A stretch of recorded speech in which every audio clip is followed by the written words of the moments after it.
Welcome to another episode of Get Wisdom. I'm Brian Kelly, along with Get Wisdom founder and director Carl Mollison. Today's episode is Divine Plan for Your Love Life. We're going to talk about soulmates today. It's kind of a fun topic. What do you think about the topic, Carl? Well, it's a quest for many to find the love of their life. It's something that is quite important for human happiness and well-being, and it's part of Creator's plan in actuality. It's not a frivolous pursuit. It's not a sideline for self-indulgence, as some might say, that work is what's important and the point of existence. It really is central to the issue that love is the driver of the universe, Creator's love. And we're imparted with that ability to love also. And we seek it out, opportunities to give and receive love both. There are many ways to do it, obviously. So we're going to get into some of the fine points about how to have a love life, how to find that special someone, and some of the interesting facts about this phenomenon and how it works.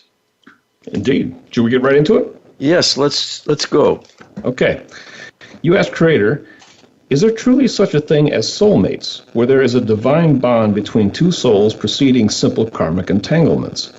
In some circles, there is a notion of essence twin or twin flame, denoting a particularly potent form of divine love bond that overshadows almost everything. It is said these kinds of relationships are rarely consummated because they are too distracting and too intense. Is there any truth to this? Okay, and this is what Creator told me in answer to this question.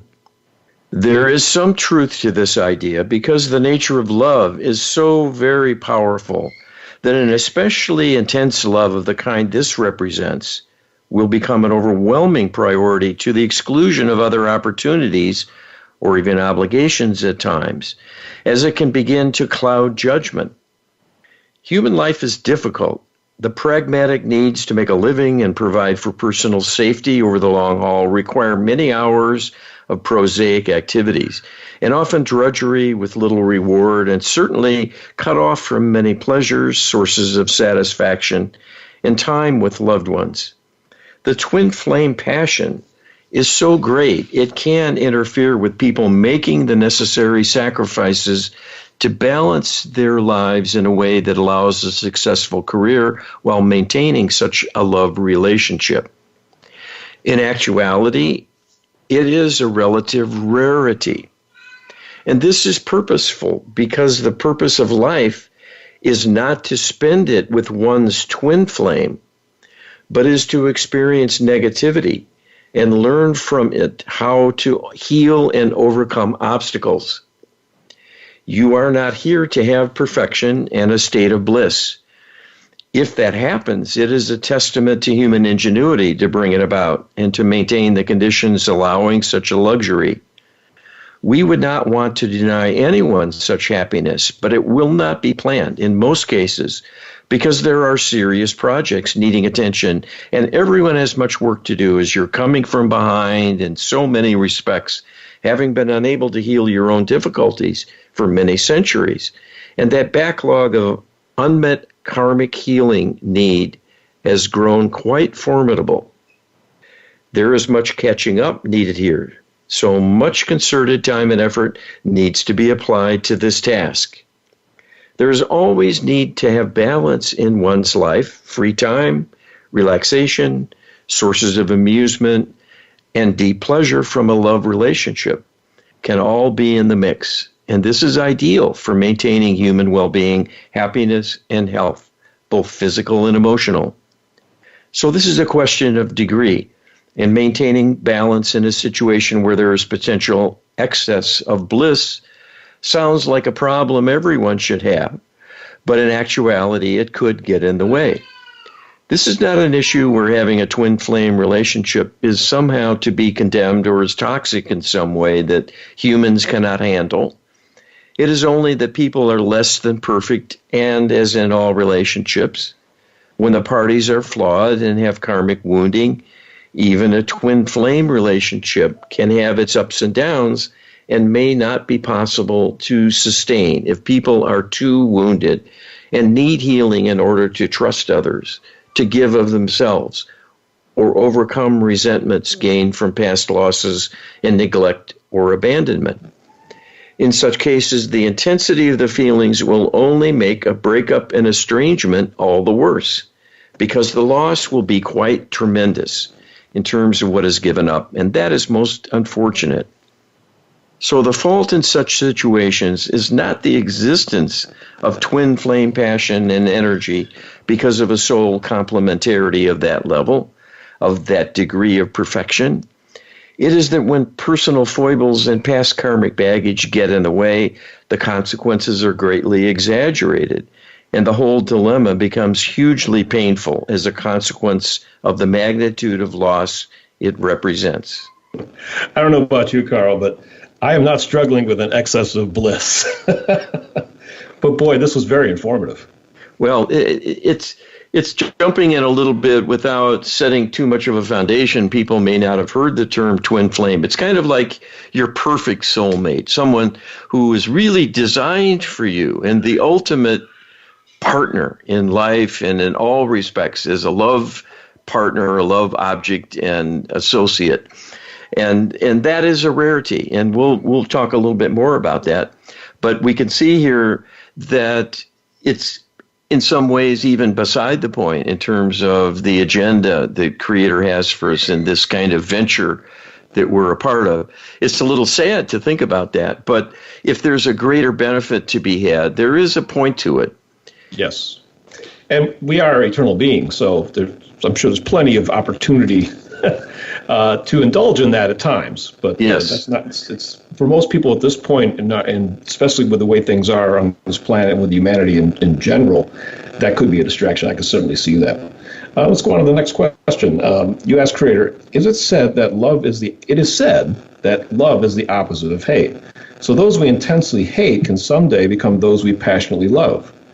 Is this truly the origin of many or even most soulmate bondings? And again, Creator says, we would disagree with this characterization. What this question is really reflecting is the all too frequent situation that people who have a reason to be attracted to one another have, in addition, much karmic baggage. And that baggage gets stirred up from the experience of being in a personal relationship with potential importance and increased intimacy. It can be a trigger for many past karmic hurts, disappointments, and woundings. So again, the fact that love brings pain along with it, it is not a characteristic of love per se. And the desire for love and the requirement somehow mysteriously for a period of fear and loathing that somehow transforms into forgiveness and then deep love and a passionate intensity. It is simply that people have a capacity for love and passion, but being people come with various types of liabilities, having been wounded often in many lifetimes. And this creates complexity and vulnerability to having things stirred up that can get in the way of a smooth new relationship forming and being maintained for a prolonged period of time. There may be many points of friction that arise from the stirring up of old karmic wounds on the part of both parties. And this will simply require lots of healing attention to smooth off the rough edges and allow people to get along without conflict and have the relationship survive over the long haul. You also asked Creator, some people are convinced they need to find their soulmate or twin flame in order to be happy. We discussed that just previously. Are such thoughts accurate and helpful, or likely to be an unfulfilled dream that may keep a person from finding love at all? All right, and this is what Creator says about this. There are some who take this quest to an extreme and set standards arbitrarily high, and in fact may abandon relationships that could grow into an extremely satisfying partnership simply because the sparks are not flying early on and they rule the person out as a potential mate far too soon, before they give love a chance to bloom. In actuality, each person has many potential partners. This is because of the similarity among people in the human family in terms of their desires, their need for love, and the power of chemistry to increase desire and fuel the formation of love bonds through shared experience, mutual respect, and a desire and willingness for an intimate relationship. This will usually become self-reinforcing and will grow a love bond inevitably because it is within the capability of humans to happen and to foster it. It is, in a sense, a default mode. This is what people describe as the power of propinquity, that many, many people will fall in love simply by being around one another enough time for deep bonds to form. And adding hormones to the mix will result in a deep relationship that unfolds and may lead to marriage, or, in the case of married individuals, may lead to an affair and a potential problem in disrupting the lives. But what is happening is simply the fact humans are created to be loving and to seek love everywhere they go and to respond to love quite strongly. So there needs to be due recognition of its power to influence people's thoughts and feelings and their judgments and decisions about conduct, deportment, and the establishment of clear boundaries, to not engage in inappropriate conduct if there are vows to others of fidelity in particular. Each person has a group of individuals who are potential mates for life through having a past history in other lifetimes of closeness and a deep soul connection that can flourish into strong love bonds given half a chance. The responsibility of the higher self is to assist the person in their charge in navigating through life and to work with other higher selves to orchestrate meetings between people who are potential soulmates, meaning they have a soul connection from the past and are well suited to be in love with one another and maintain a permanent or at least a long-term relationship that will be fruitful. So to tie hopes and expectations to one magical relationship is ill-advised. It is often the case that twin flames are separate and on different schedules altogether, precisely because it is not the goal of human existence to have such preoccupations, given the many obligations, as well as the need for learning about not only love, but its loss, that provides the greatest benefits in growth and development through the course of time that will make the effort worthwhile. Okay, so that puts things in perspective, I think. We do have lots of fish in the sea to choose from. People who we've known before. This is quite interesting. Most people don't think about this concept that people have lived before in other lifetimes, many of them. Yes. So we've got quite a pool of potential candidates, a number of which will be incarnated at the same time we are. There needs to be a similarity in ages usually, but things can be orchestrated by the light to bring about a successful pair bonding of two people to love one another and really be happy, at least for a time during the current lifetime. Indeed, it talked about creators talked about higher selves actually negotiating and working things out behind the scenes, which I found interesting. Yes, and we'll talk some more about that in our next segment, about how divine matchmaking gets accomplished. This is quite an interesting phenomenon, and people don't realize that the Almighty is working behind the scenes to see to your love life.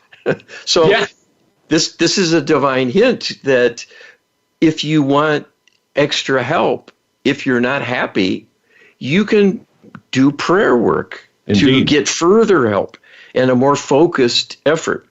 You see, if you choose to suffer, if you choose to be lonely by thinking this is all that's possible, the divine realm has to let you have that experience. You're, in effect, putting handcuffs on the Almighty.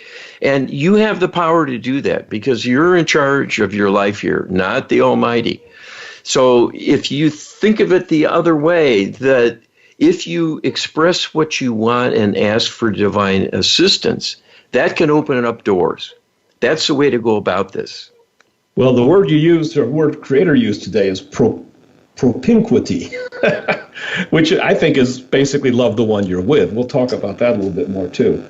But there's also lots of fish in the sea, like you said, and lots of options. Yes, and we'll get guidance if we ask for it and are open to it. Your higher self will kick in at times and send you little warnings if you're barking up the wrong tree, so to speak, and someone comes along who might not be good for you, might be even dangerous.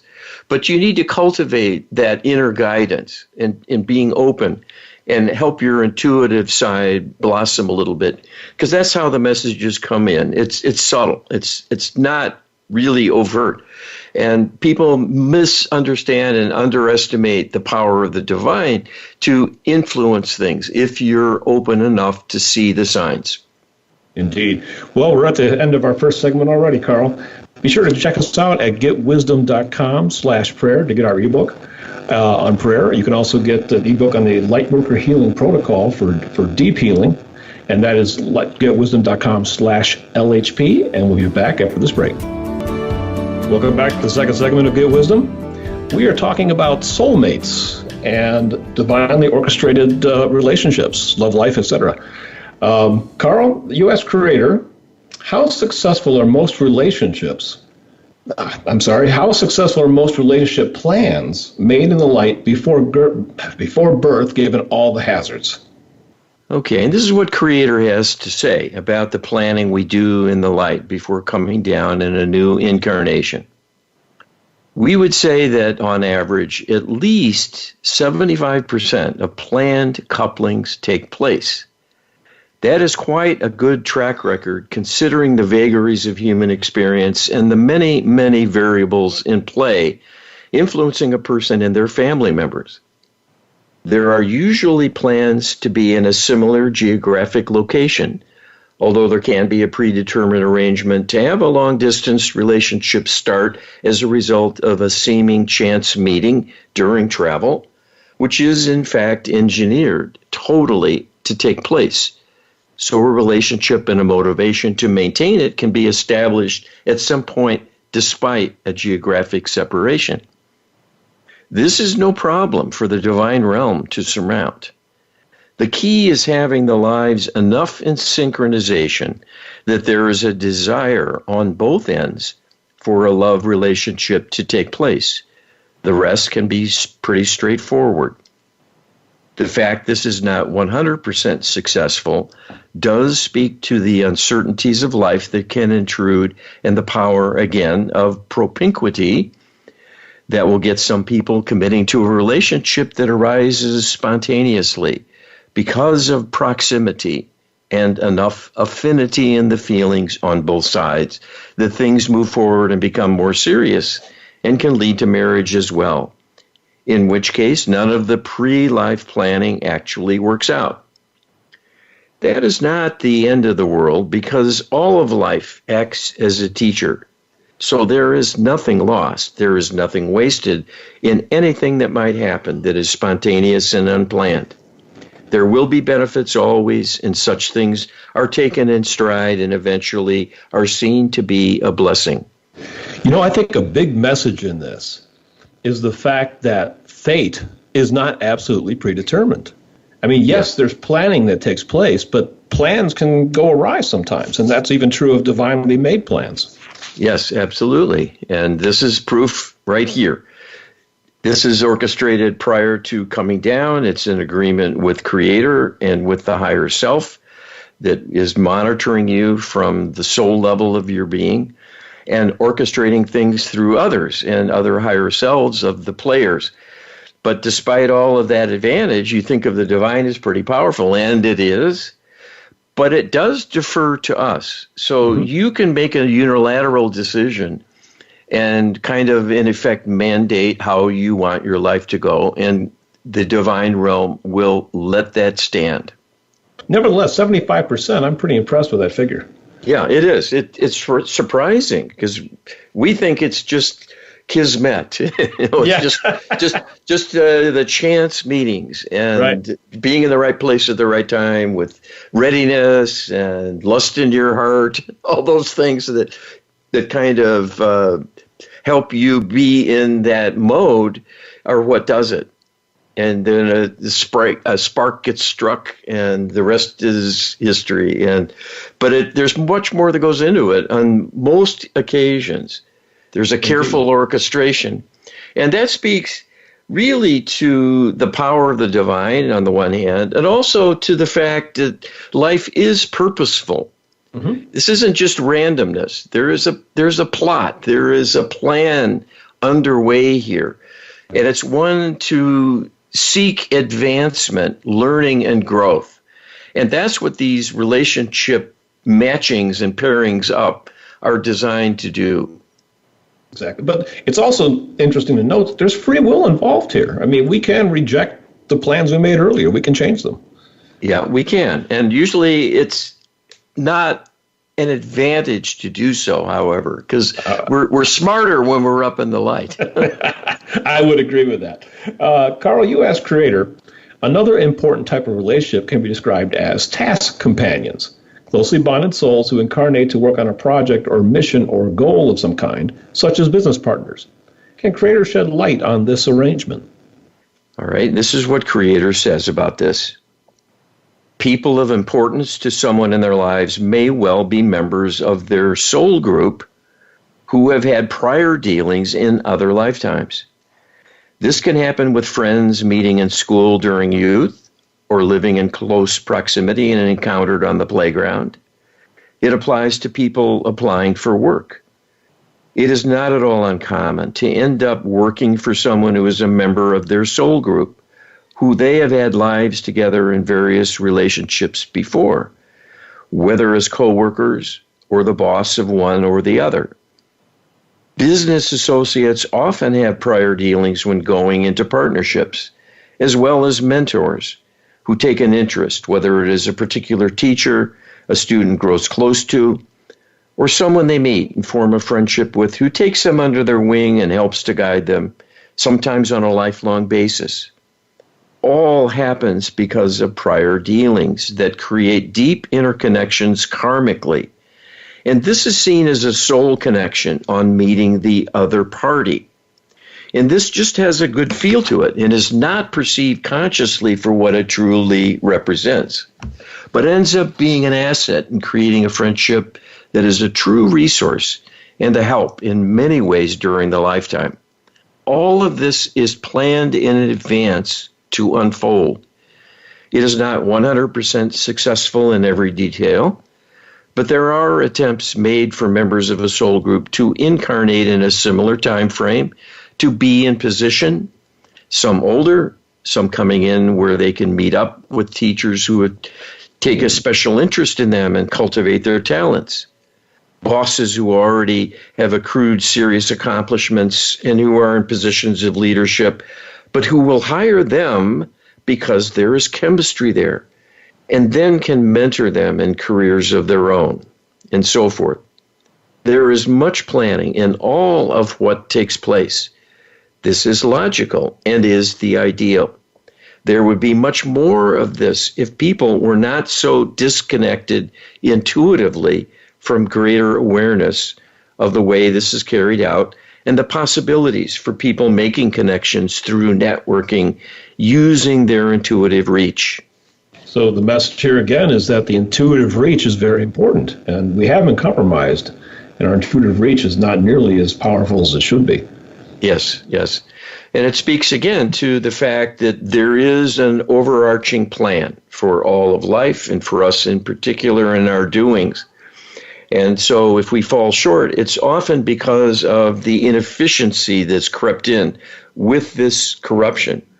So we've got a lot of headwinds working against us here. But it's a powerful drive to be successful and to fulfill the yearnings of the soul. And that's what this is all about. And love is a big part of it. Absolutely. Well, talking about planning, let's ask a question about a particular kind of plan that involves humans a bit more. Why has most of the world throughout history promoted arranged marriages versus letting individuals find a mate on their own? Certainly karma and the divine can work within and around such arrangements, but arranged relationships seem non-divine in denying freedom of choice or highly restricted choice to those joined in such a manner. Okay, and this is what Creator says about this. In most cases, arranged marriages are simply an obstacle to the divine realm in its normal matchmaking activities, in order to have people successfully navigate in a way to achieve their life goals and the various milestones pre-established for them to have particular careers, meet up with particular people of value for them to form friendships, business relationships, or love relationships. Many times the divine realm can influence those who select the marital partners in an arranged marriage to find just the right person who will fill the role, and it becomes a quite successful marital relationship as a consequence. But this is an imperfect system. It is inviting trouble because it is an extra layer of complication and uncertainty, especially when egos are involved in the selection process. Under ideal circumstances, it would be of little relevance in a negative way with the level of corruption people exhibit. In most cases, it is a complication, so this would reduce the likelihood of having a truly suitable partner for marriage to the 50% level at best, when in fact the going rate is at least 75%, at least with regard to the outset of a marriage, to have the intended partners coming together. Keep in mind, though, that finding someone to love and reaching the altar is only the beginning of a long-term challenge.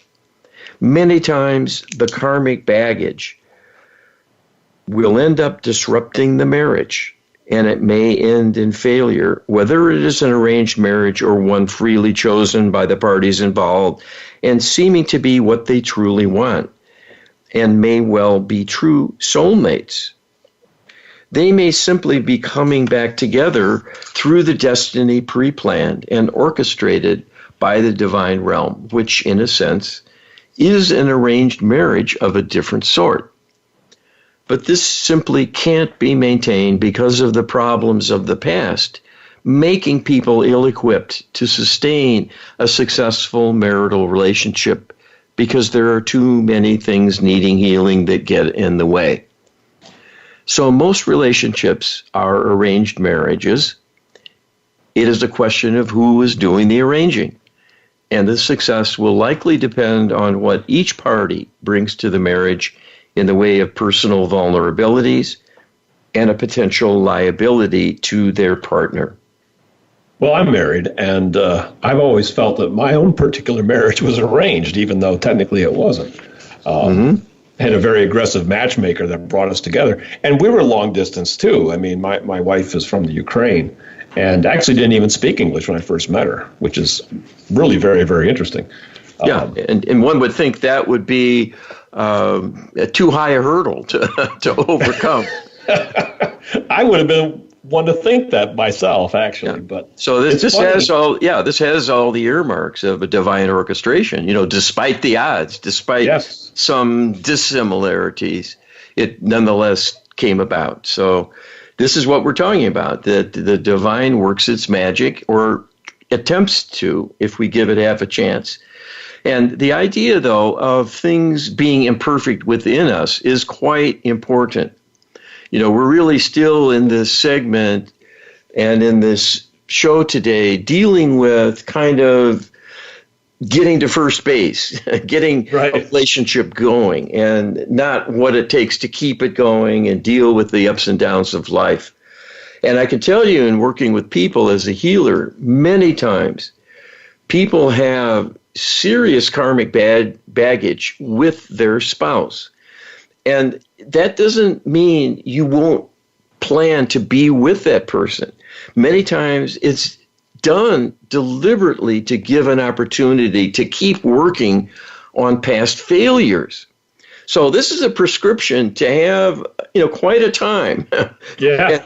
It can be a rocky relationship all the way along and be divinely guided to happen for that reason, to work through the obstacles and heal it once and for all. That's always the goal, but it doesn't always end in success.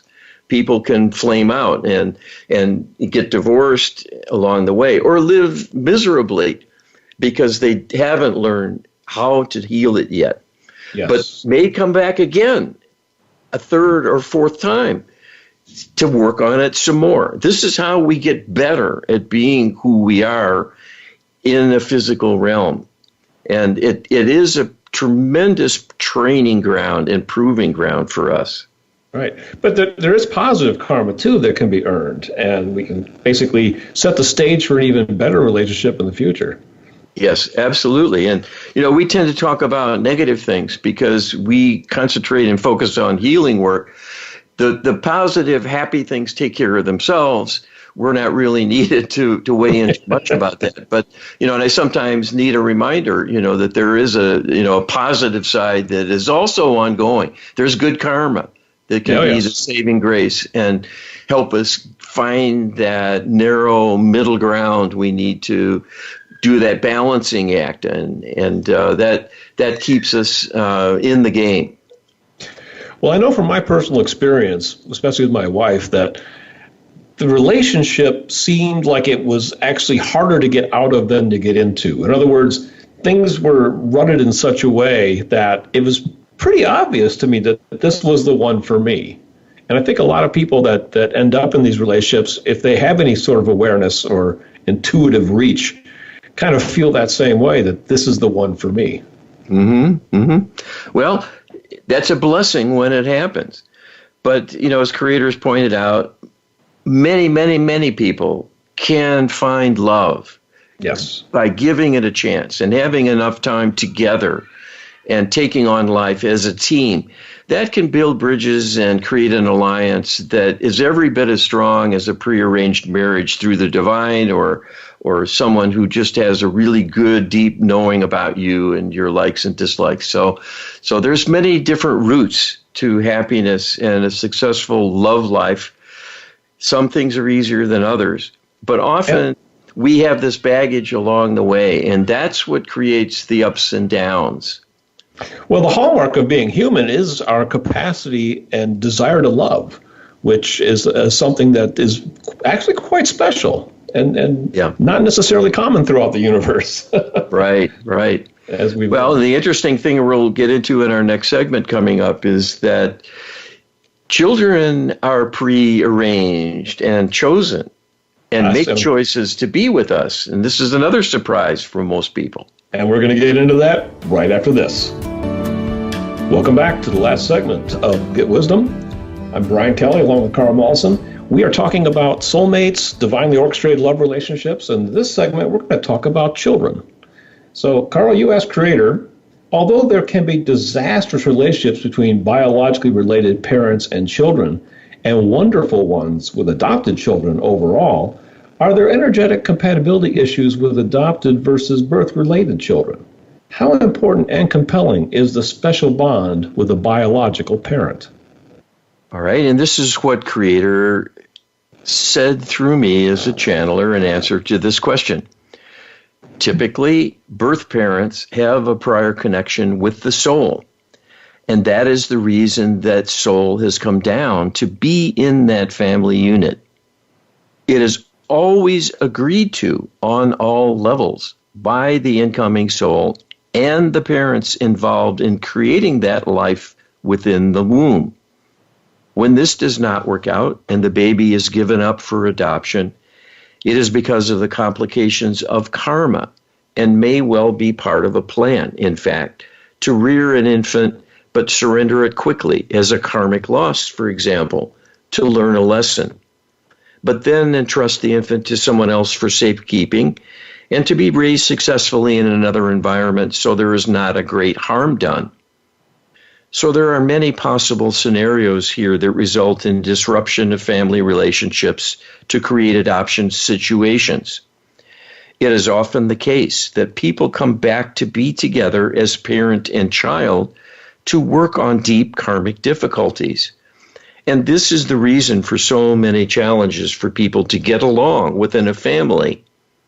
It is often that there are old wounds from prior lifetimes of discord, disappointment, neglect, or even abandonment that are being worked on through a new incarnation, and the old wounds will rumble and create friction, mistrust, and even open hostility at times. This will not be consciously perceived for what it represents, but these influences can be quite strong, and may be a determining factor in whether children maintain a relationship with the biological parents or seek to leave as soon as possible. The same potential pitfalls can happen with adoption, that sometimes the adoptive parents are known to the child through other lifetime involvements, and this can be a coming together yet again to work on old problems that resulted in difficulty and damage to the parties. And so this may happen yet again where things become strained and lead to conflict. But it can also be the case that adoptive parents, by virtue of having no prior karmic history, will be more accepting and more loving than someone who was their biological child. And there, because there is a big karmic rift in need of healing, but will be quite challenging to accomplish because the wounds are very deep, and there will be much discord and mistrust that happens subconsciously and will be quite difficult to overcome. So there are many possible scenarios here, but these are the considerations giving rise to this array of seeming failures and inequities that people meet coming into life and seeming to have an undesirable situation at the outset with a parent who doesn't want them or who they can't get along with. The key, as always in relationships, is whether both parties are truly on a divine path and in divine alignment. If that is so, it will be much easier for a natural attraction and acceptance to form bonds of love rather than growing resentment and even hatred. So here we go. Things can rumble. Things can be stirred up and come rearing their ugly head. And I've seen this many times with clients, where I have a client that, for example, was physically abused by a father in a prior lifetime, and now has that same dad in the current lifetime who abused them again. Right. So, we're waiting for round 3 now, that might be the charm. But until healing is found and people can change their ways, the karmic potential will remain in force. If you become a perpetrator, you will stay a perpetrator until you get healing somehow for that dilemma. Mm-hmm. So you need to wake up and see your actions for what they are and seek help if you can. Others may reach out to you, but if you say no, you may continue on that same path. So we're all in this together and have this huge healing need that's unfolding. And this is just a glimpse at that reality. One little eye-opener that came out of that is the creator shared that sometimes adoptive parents might not even have a karmic history with their adopted child. Yes. And I thought that was a little unusual. I wasn't expecting that, but that's very interesting. Well, most people probably would say the opposite. They would. It's a stranger. It's a stranger and a strange kid, and somehow it can work. But it's possible also that this is fully arranged with someone from your soul group. Yes. And that's a good thing. See, this is a divine blessing. So you're not going to end up with someone who is maybe a terrible, terrible caretaker of you, unless there's a karmic need to undergo that again for further learning. So there is a method to the madness. And the fact that, there's not a karmic history means that there's flexibility even while we're living our life, that there wasn't necessarily a plan ahead of time, and sometimes plans can be made as we're living our life. It doesn't always have to be made ahead of time. Yes, this is true. There can be a change of plans. Yes, it's a combination of the ins and outs and energy flux and flow of life that can confound well-laid plans and sometimes create new opportunities. And this is often when healing can come in, when you break the mold and maybe get away from a perpetrator who is in your life. That might be the first step to get to healing, other than staying in place, being a victim, playing that role so thoroughly that you never survive and get help. So there are many possible scenarios, but healing is always possible. And you can always reach out to the divine when you're in need. And that can change things. It can change everything. But speaking about healing and the need for healing, You ask Creator, can Creator comment on how large a role karma plays in the bonding of two people in an intimate relationship? All right, and Creator says about this, karma is exceedingly important. This is true whether the people coming together are truly right for one another and compatible in a deep way or not. As we've commented elsewhere, even in situations where there are true soulmates or twin flames with a deep soul compatibility and a belonging together from a long prior history of many lifetimes spent in intimate relationships with one another, there can be many false starts, failed marriages, and karmic woundings of all kinds that will get in the way of a love relationship, even by two people so very right for one another. And that will be an overriding factor in many instances that can prevent a long-term successful marriage, even though the people have strong initial attraction and a deep passion kindled very quickly. If there is karmic wounding and damage in one or both partners from other lives of difficulty, that will complicate things and will be a source of difficulty that could cause the marriage to essentially break down and create irreconcilable differences that lead to divorce, despite the fact people have everything going for them in most respects. Karma is the greatest power and influence on all human activity there is. And that is because of so long a prior history of being a factor in everything that happens. And the fact the world is so troubled. So most lifetimes have had compromise and many difficulties, failings, losses, and times of great sadness, all of which will be influencing a new incarnation and create an obstacle and a headwind for any successful relationship to get going and then be maintained. Now, karma is a wounding, and yes, woundings don't necessarily always mean there's somebody explicitly at fault. Something that comes to mind, there could be a young couple that's passionately in love, they get married, and then he's rushed off to war and dies. And then she is so devastated by the experience that another lifetime comes along, he comes along again, but that wounding is so deep that she rejects the relationship because she doesn't want to be that hurt again. Yes. This is an example of the need for healing and how karma brings back opportunities as well as a challenge to meet it head on, deal with it, and hopefully in a successful way, and learn from the experience. We always learn. And sometimes the lessons are painful ones, and we can fail again and again and again. But in a sense, it is a process of learning that's going on. So it's not all wasted.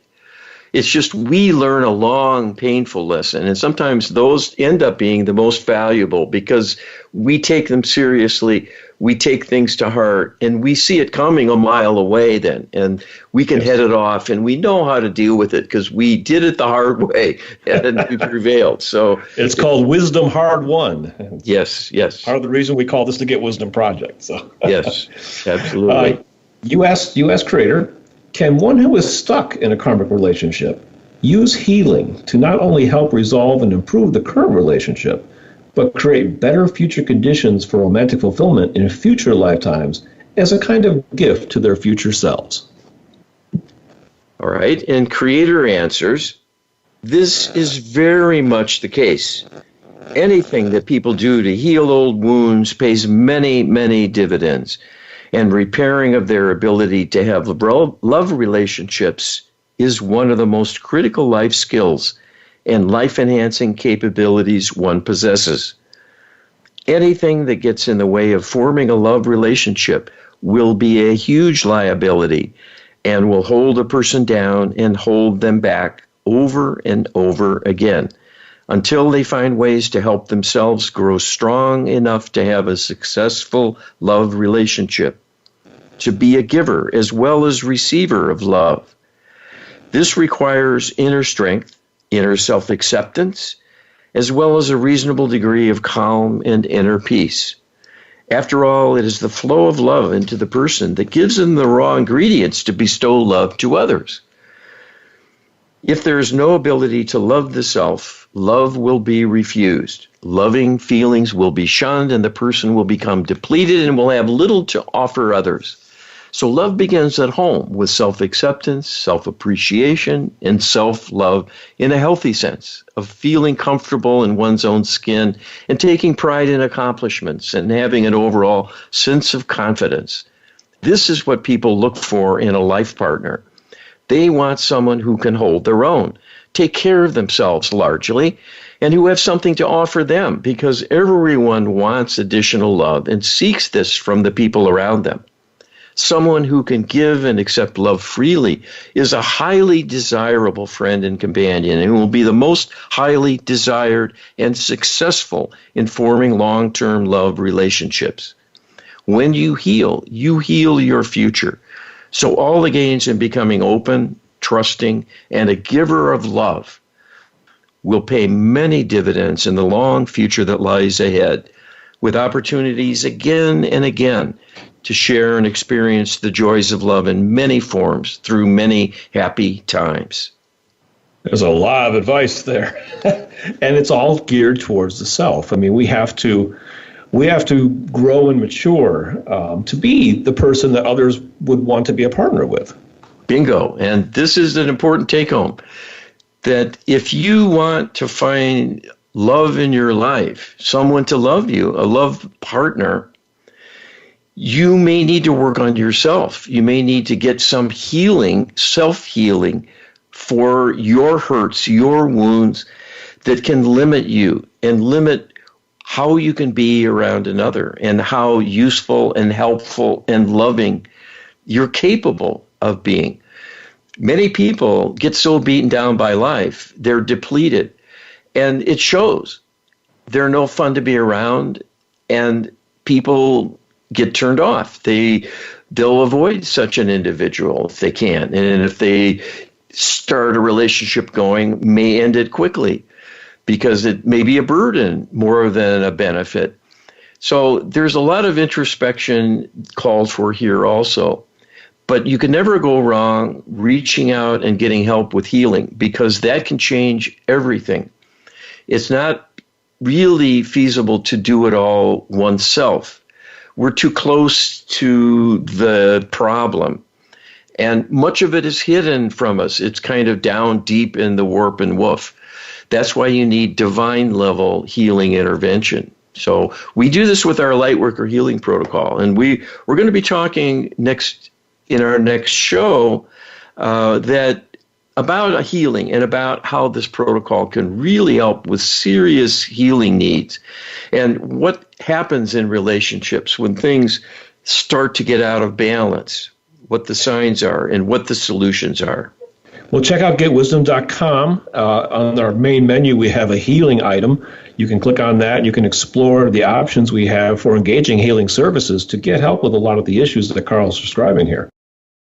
All right. And this is a test and a challenge of us to do our best and most helpful service to those around us. And ourselves are the most important starting point. So treat yourself, heal yourself, love yourself is just good general principles. Indeed. Getting healing, but also learning how to heal it can be a life mission that we're all on. And I know it's made a huge difference in my life. Well, and it's been the key for a lot of people I have worked with to come out of their shell, help to smooth off the rough edges they've been showing the world without really realizing it. And having the energy even to engage with someone and start a relationship. Some people just aren't even there where they can take that on. So this is a way to gain strength and energy as well as getting divine support. And you'll get some divine matchmaking going on your behalf if you ask for that. That's just a divine hint. Carl, we're out of time. Check us out at getwisdom.com, and we'll see you next week.